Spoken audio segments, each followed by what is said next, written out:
Se nós tivermos um leitor imaginário assim feroz, malvado, não sai nada, gente.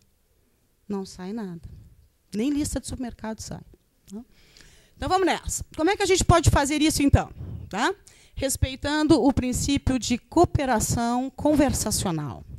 Segundo Grice, todas as interações conversacionais são regidas por uma espécie de acordo firmado entre os interlocutores, chamado de princípio de cooperação.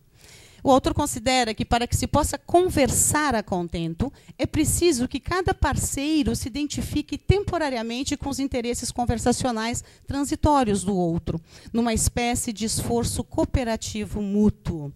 Por que isso funciona na fala e não funciona na escrita? Eu estou aqui, tenho como apoio estas lâminas, às vezes eu paro, eu converso com vocês, e vocês estão lendo.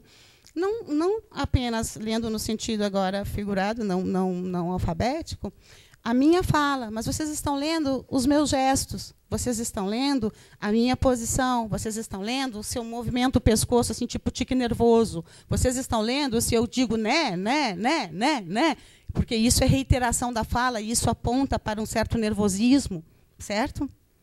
Então, aqui nós estamos diante da minha fala, da escuta de vocês e de uma outra leitura, que é a leitura dos gestos, é a leitura visual. Então, numa interação conversacional como essa que nós estamos fazendo, eu não preciso me preocupar muito, a não ser em ser eu mesma e não querer ser outra pessoa. Quando nós estamos escrevendo, nós não temos nada de apoio. Vocês não sabem quem eu sou, eu não sei quem vocês são, certo? E eu preciso fazer com que vocês entendam as minhas ideias. Então, é isso que se chama de princípio de cooperação, que é assim, o leitor, nós vamos falar de dois lugares, de vocês que vão produzir, certo? Como vocês devem seguir, ou se quiserem, os princípios conversacionais, e vamos falar do leitor, como ele vai entender o que vocês escreveram. Então, como esse princípio de cooperação rege a construção de um texto monográfico? A monografia, ela nada mais é do que uma situação comunicativa, porque ninguém escreve para ficar na gaveta. Tá certo? Ela vai ser lida por, primeiro, enquanto vocês estão fazendo, pelo professor, orientador, etc., né? Depois vocês terão que apresentá-la para uma banca, né? Então, ela já tem leitores em potenciais. E depois, tomara a Deus que todas as pessoas queiram que vocês ler o texto de vocês, porque o texto é tão bom, ele ensina que tem leitores por aí afora que vocês nem sabem. Então, a primeira coisa é que o emissor é o autor da monografia, certo? Autoria. E o receptor vai ser este leitor, então, que nós sabemos, em princípio, no texto acadêmico, que, em função dos ritos acadêmicos, que o primeiro é o orientador, certo? Antes, na feitura, tem os tutores, os professores, mas é o orientador que vai fazer essa ponte. Esse é o primeiro leitor. Depois, vocês prestem muita atenção no que o orientador falar, porque o orientador ele vai dizer para vocês, em alguma medida, quem é o leitor de vocês. Quando ele está orientando, ele tem muita experiência, ele sabe quem vai ser a banca, como é que é o tipo de organização. Então, prestem atenção. Prestem atenção nas coisas que ele vai dizendo. Olha, não, enxuga, está demais. Certo? Porque ele vai dizer. Mas não faz por mal, faz por bem. Bem. Vamos lá.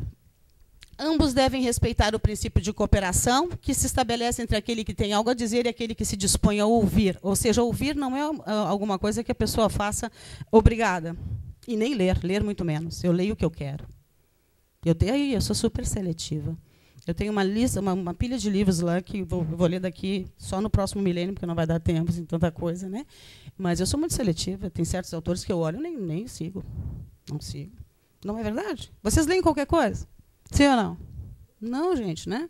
Nós somos ou porque a temática nos atrai, ou porque o estilo nos atrai, mas é isso que faz com que a gente escolha. Agora, o ouvinte numa parada de ônibus, quando chega aquele monte de gente que te conhece, começa a falar contigo, ele tem muita opção de se mandar. Vocês lembram disso? Nós nunca vimos essa cena? A gente está na parada de ônibus, a gente começa a chegar, fulano, quero falar contigo, não sei o que, fala. Por educação nós não saímos, mas eu fecho um livrozinho, sim, que eu não gosto, certo? fecho sem nenhum medo, né? Nada me move. Se eu saio, eu fico culpada. Eu deixei a pessoa falando sozinha.